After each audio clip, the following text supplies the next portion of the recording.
Welcome to Stories Pulse.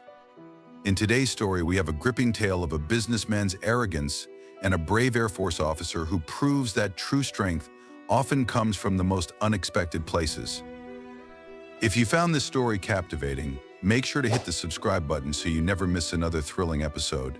Don't forget to like and share this video with your friends, and we'd love to hear your thoughts in the comments section below. Stay tuned for more incredible stories, only here at Stories Pulse. The soft hum of the jet engines reverberated throughout the luxurious cabin of the airplane. The world outside was a stretch of endless blue sky, tranquil and inviting as the plane cruised at 35,000 feet. The passengers of Flight 728 were comfortably settled in their seats, drifting between light conversation, reading, or sleep, enjoying the perks of their plush first-class accommodations. Among them was Richard Dio, a high-powered businessman dressed in an impeccable Navy suit. He was not accustomed to compromise, and he didn't expect to deal with any today. Everything in his life was precise, calculated, and controlled until it wasn't. Sitting across from Richard, tucked quietly into the plush seat of the first-class cabin, was Captain Emily Carter, an Air Force officer. She had short, efficient hair and wore a crisp military uniform that gave her an aura of quiet authority and humility. Richard glanced at her, his jaw tightening. How could she, an officer of all people, be upgraded to first class? His seat was earned, paid for with the sweat of his brow, the long hours in boardrooms, and the constant grind of running a successful business empire. And now here was this woman, upgraded for what? Wearing a uniform? Serving her country? His irritation festered as he imagined her being bumped ahead of other deserving passengers, including himself, just for wearing an Air Force patch. She doesn't belong here, he thought bitterly. But it would only get worse from there. Richard Dio was a man of means, the CEO of a cutting-edge tech company revolutionizing the market. Every aspect of his life was a testament to his success. He had climbed the corporate ladder through grit and ruthlessness, amassing power, influence, and wealth. For Richard, life was transactional. What you earned was a direct reflection of your efforts. He had little patience for anything that disrupted the balance of his world. Emily Carter, on the other hand, came from a different kind of life. She was a decorated Air Force officer, highly respected in her field and known for her calm under pressure. Having served multiple tours, Emily had seen her share of crises that tested the limits of human endurance, both physically and mentally. But despite her accomplishments, she didn't flaunt them. She wasn't the type to seek accolades or recognition, unlike the man sitting a few seats away from her. This flight was supposed to be routine for both of them. Richard, on his way to a major business deal that would secure his company's dominance in a new tech market, and Emily, returning from a classified mission overseas. But fate had other plans. As the flight attendants began to serve drinks, Richard's agitation grew. He flagged down a passing attendant, his voice clipped. "Excuse me," he said, not bothering to hide his displeasure. "I'm curious as to why he nodded toward Emily was upgraded to first class. I wasn't aware that uniformed officers were given preferential treatment."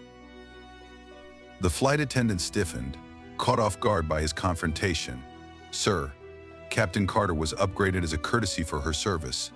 It's a policy we sometimes extend to members of the armed forces." Richard scoffed. "Well, I'm a loyal customer.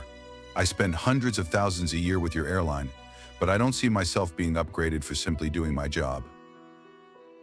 Emily overheard the exchange but remained composed. She wasn't a stranger to this kind of resentment. People often made assumptions about her based on her rank or her uniform. But it didn't faze her. She focused instead on the book she had been reading. Richard, however, wasn't done.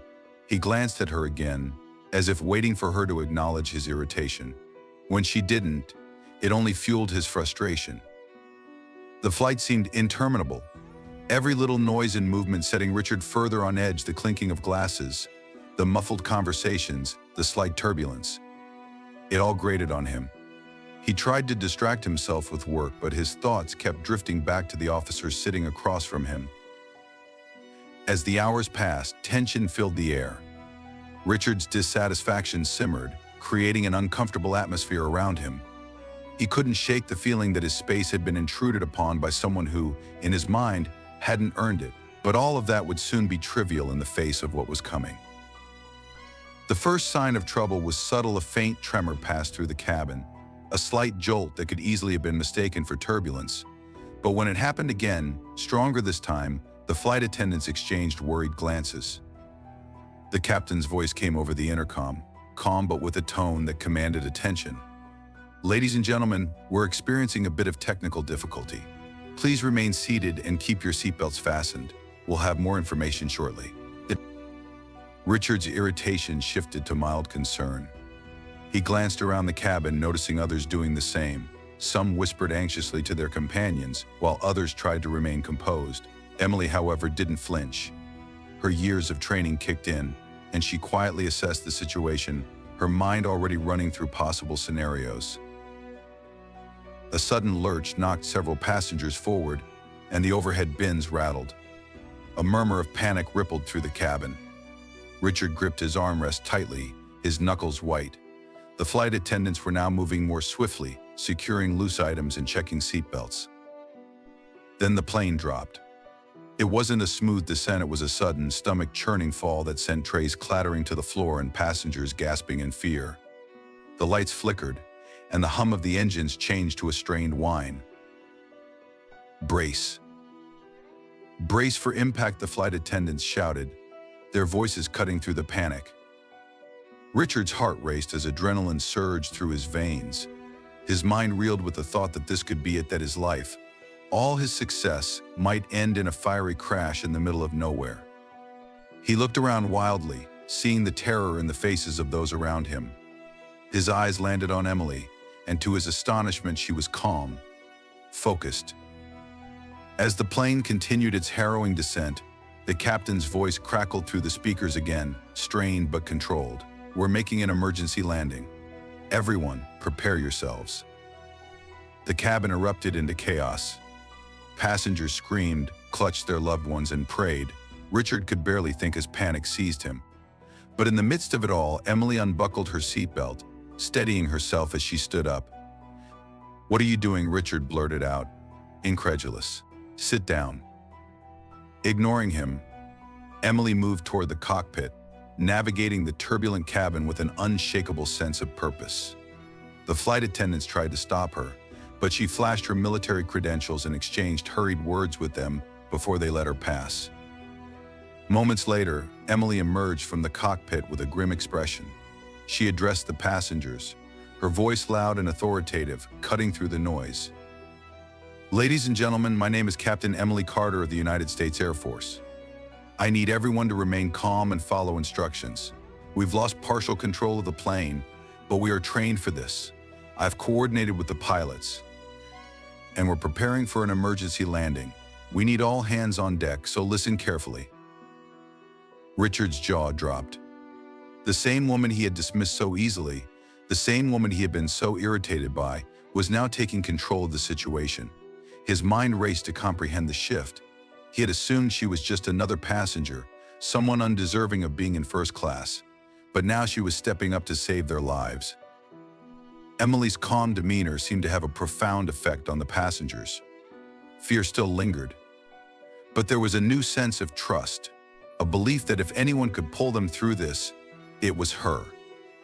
She began coordinating with the crew, instructing them on emergency procedures, ensuring everyone was properly buckled in, and organizing passengers to assist with tasks that would prepare for the landing.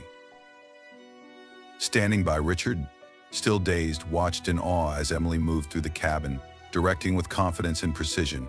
She had taken control of the situation in a way that no one else could. Despite the chaos, she never wavered, her voice steady, her actions decisive. Suddenly, the plane lurched again, a violent shudder that sent more passengers screaming in terror. Richard's heart hammered in his chest as the ground loomed closer through the windows.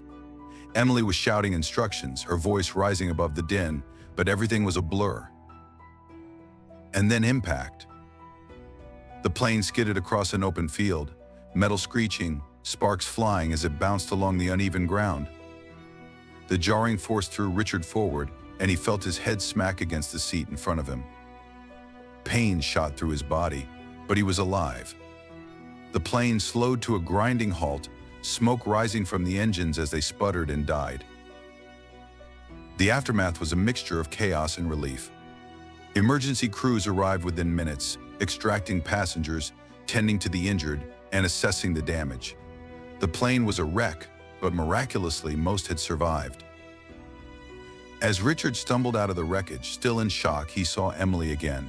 She was helping passengers off the plane, guiding them to safety with the same calm authority she had displayed throughout the crisis. He watched as she moved with purpose, her uniform now dirtied and torn, but her composure unbroken. For the first time in his life, Richard felt truly humbled. He approached her, his voice shaky. I misjudged you," he admitted. His pride shattered. "Thank you." Emily gave him a brief nod, a hint of a smile playing at her lips. "We all have our roles to play, Mr. Dio. Today, mine was to make sure everyone got home safely." And with that, she turned and walked away, leaving Richard to confront the new perspective she had awakened within him.